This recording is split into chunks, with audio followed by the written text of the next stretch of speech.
आप गुस्सा क्यों नहीं होते, आपको क्रोध क्यों नहीं आता? इसका मतलब ये नहीं क्रोध नहीं आता, क्रोध भी दो प्रकार का होता है, एक इंटरनल, एक बाहर वाला। कुछ लोगों का दिख जाता, कुछ लोगों का दिखता नहीं। लेकिन बहुत हद तक हमने प्रयत्न किया कि हमें अपनी मुस्कुराहट भागने नहीं देना। अब आप पूछोगे हाउ पॉसिबल, वो कैसे पॉसिबल हुआ? तो लोग हमसे पूछते हैं कि आप झंझलाते नहीं, आपके पास लोग इतना परेशान करने आते, आपको नहीं लगता मन ही मन कई बार आपको लगने लगता ये हमारे अधिकारी, हमारे बॉस हमारा हित नहीं चाहते, हमें छुट्टी नहीं दे रहे हैं, हमें ज़रूरत भी है? मन में कई बार ऐसा लगने लगता, कई बार विचार, फिर स्ट्रेस भी आता, फिर बहुत ज़्यादा एक आध कोई साथ में रहने वाला और शैतानी कर दे तो फिर और भड़बड़ा जाता शरीर। और कोई सच में अपने लिए हंस रहा हो दूर खड़ा तो यही लगता है ये हमारे ऊपर हंस रहा है। ये जो मन की गति है ये बड़ी खतरनाक है। ये मन कई बार ऐसी चीजों को सत्य मान लेता है जो सत्य होती नहीं।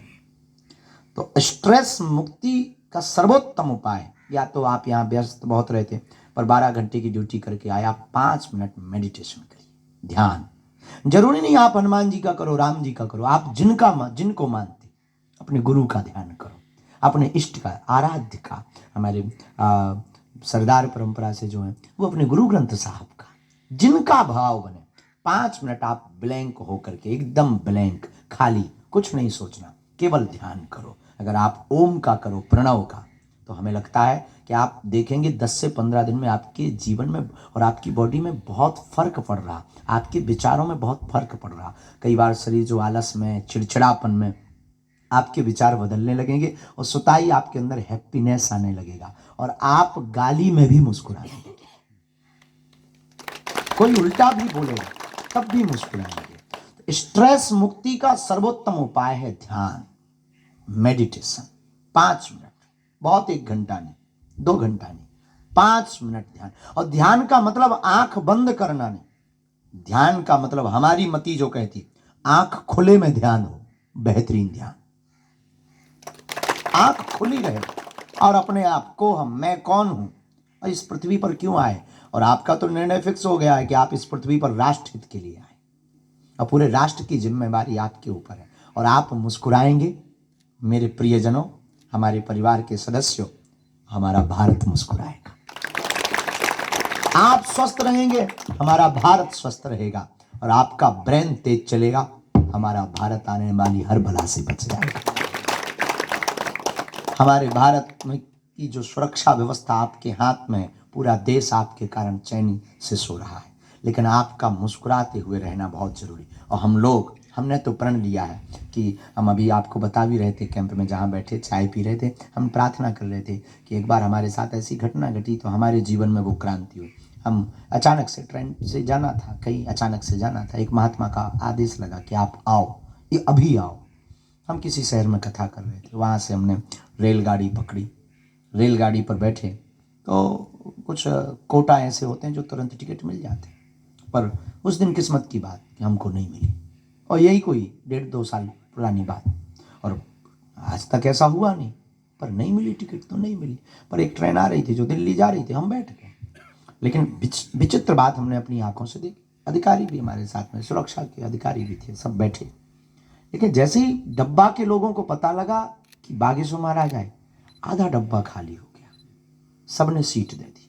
हमें खुशी हुई, अच्छा है, संतों का सम्मान किया, हमने धन्यवाद दिया, हमने सबको कहा आप लोग बैठो, हमको केवल एक सीट बैठने की चाहिए, किसी के भी साथ हम शेयर करें। लोग बोले नहीं नहीं नहीं, कुछ लोग नीचे बैठ गए, छोड़ दी, बैठे सब। लेकिन तब तक हम जब बाथरूम तरफ गए तो जो हमारे भीतर क्रांति घटी, वहां पर 2 राष्ट्र की सेवा करने वाले बीएसएफ के जवान बाथरूम के पास अखबार बिछाकर बैठे थे। तब हमारे मन को बहुत पीड़ा हुई कि यह देश कितना विचित्र है।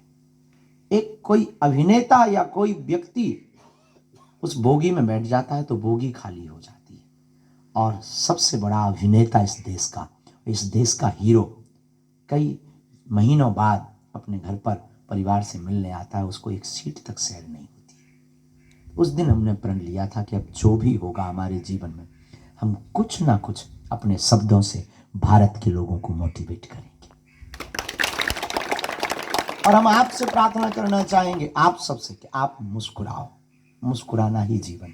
भगवान, अच्छा, आप पुराना जमाना आपको याद होगा, फोटो वाला कैमरा चलता था। अब आजकल तो सेल्फी चल गई, मुंह टेढ़ा करें जैसे लकवा लग गया हो, फोटो खींच रही। पुराने ज़माने में कैमरा का ज़माना होता था, तो हमने कैमरे के ज़माने में एक अच्छी चीज़, बहुत ऑब्जर्व वाले आदमी हैं, हमने ऑब्जर्व किया, जब किसी की शादी होनी होती तो एक दिन पहले कैमरा वालों को बताना पड़ता था, देख भाई शादी के लिए लड़की वालों को फ़ोटो भेजनी है, कल टाइम पे आ जाना। फिर दिन भर कैमरे वाले का इंतज़ार करते, 3-4 बार पाउडर लगा कर, थोड़ा बाल बाल ठीक करके, लड़की को थोड़ा गोरा बदन जाना चाहिए। कैमरा वाले के भी उन दिनों में बहुत साके पड़े थे, उनकी भी इज्जत बहुत बड़ी होती। वो आता था मस्ती से, फिर लेंस साफ करता था, फिर वो चाय पीता था, तो वो पूछता था फुल खींचूं या हाफ खींचूं। अरे भाई यार जल्दी कर, 3 बार पाउडर खत्म हो गया यार। तो उसके भी बहुत नखरे हुआ करते थे उस जमाने में कैमरा वाला, रील वाला कैमरा। फिर वो कहता था ठीक है खड़े हो जाइए, हम फिर तुरंत खड़े हो जाए। फिर वो कितना भी अनपढ़ गवार हो, वो अंग्रेजी का एक शब्द, प्लीज स्माइल। अनपढ़ गवार, हमारे गांव का छन्नू लाल आदमी, नाम उसका छन्नू लाल, अनपढ़, कभी स्कूल का मुंह नहीं देखा, लेकिन उसने कैमरा क्या खरीदा, प्लीज स्माइल बोलता था। और कभी वो अपना नाम नहीं लिख पाया ठीक से, वो प्लीज स्माइल बोलता था। वो हम लोग तुरंत, जैसे कैमरा वाला प्लीज स्माइल, हम लोग तुरंत दांत निकाल, बत्ती से बाहर, हम मुस्कुरा देते थे। अब वो तुरंत फोटो खींच देता था। फिर 2-3 दिन इंतजार करते थे, क्योंकि वो धुल कर आती थी। जब 2-3 दिन बाद फोटो आती थी, अपनी फोटो देखकर हम लोग हंसते थे, हो तेरी क्या गजब फोटो आई। विचार करिए, 1 सेकंड मुस्कुराने से जब चित्र अच्छा आ सकता है, जीवन भर मुस्कुराते रहिए, पूरी जिंदगी अच्छी आ सकती है।